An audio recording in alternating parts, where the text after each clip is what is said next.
Hey everybody, welcome once again to our Low on Health Rambling end of year review.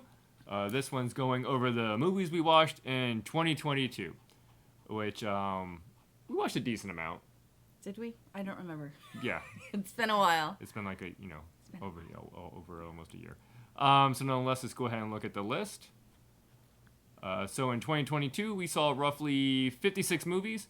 Of course, 0 in the theaters. Like, we've had no reason to go to a theaters. We already didn't like the movie theaters to begin with. Yeah. Like, we were never really fans of them. I mean, and we have a very good home theater audio video setup. Yeah. Like, the only thing that would maybe get me in the theaters was the more recent Into the Spider-Verse movie. But that came out in 2023. No, the newest one. Yeah. Yeah. Yeah, that just came out 2023. Yes, just a couple weeks ago. So that wouldn't have been 2020. That would have been 22. Anywho, nonetheless, our top movies, as we can see here, is number 1 is RRR, which is that great Bollywood movie. We just really loved it. It was just over the top, long, but just great. It was very live action anime. It was really good. Everything All at Once, once again, just a good visual spectacle, great story. Yeah. Macross Plus, which is a rewatch, but once again, this is how I categorize these things. I liked it. I like the Macross movies more than I like the Macross series because the movies aren't as long in the tooth. Yeah. It's like the OAVs and stuff. They just condense it down. Yeah. Of course, we got Nope, which Nope was such a good movie. everybody knows about. Jordan Peele is such a good director. Bullet Train, which I enjoyed, just like Glass Onion, I enjoyed. I don't remember Bullet Train. Yeah, they're just movies you both kind of passed on. I didn't watch Last Onion either. And then 3,000 Years of Longing, which that was really once again, good yeah. spectacle, good story, just very, almost simple, but not. The Batman, still just a decent action movie. Did I watch that? I don't know. I don't think so. And then the Chippendale Rescue Rangers movie. It was so cute. Better than we thought it would be. It was way better than I thought. If you consider it part of like the live action adaptation, of course it goes more like taking them and putting them in our contemporary times, so like the Smurfs or the Trolls or stuff, which usually we do roll our eyes at. But it was definitely nostalgia. It was Chippendale. It was live action, as in Who Framed Roger Rabbit. And I think that's why we really kind of liked live action. Yeah, it was real good. Moving down here, so that's like our top 9, and once again, this is going over the top 9, just what we thought about it. But what I'm gonna do, like I always do, is just go through these just other movies we watched, and we'll call them out as we go on. We're gonna stop at every single one. I want to say we watched a decent amount of like anime movies and like, for me, documentaries and stuff. Belle was very good.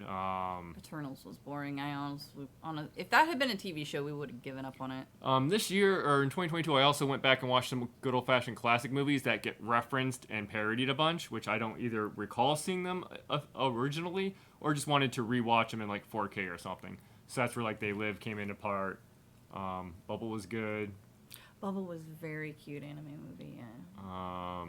Another anime one. You watched a bunch of kid detective movies. Yeah, those came out. One Cut of the Dead was very good. Meta and very funny. Madman World, which is that classic movie. There's like an extended edition. Super long. Yeah, well, there was an extended edition where they put in like even just like little cutscenes or things that weren't even finished and to like flesh out the story, which was funny. It was silly. It was super silly. I would say Top Secret was probably my favorite of the flashback movies because it's almost just like a Loaded Gun type of parody film. Daddy? Sit with Daddy. Hey, little one. And we just got a bunch of other movies here that we kind of just watched. Another anime movie, Jujutsu Kaisen, which that was your first watching of it. You watched the movie. Yes, I kept asking you about questions about characters from Jujutsu Kaisen, and then the movie came out. We were like, okay, we'll watch the movie. And I was like, oh, this is actually really, really good. And we started watching the anime. I rewatched the anime.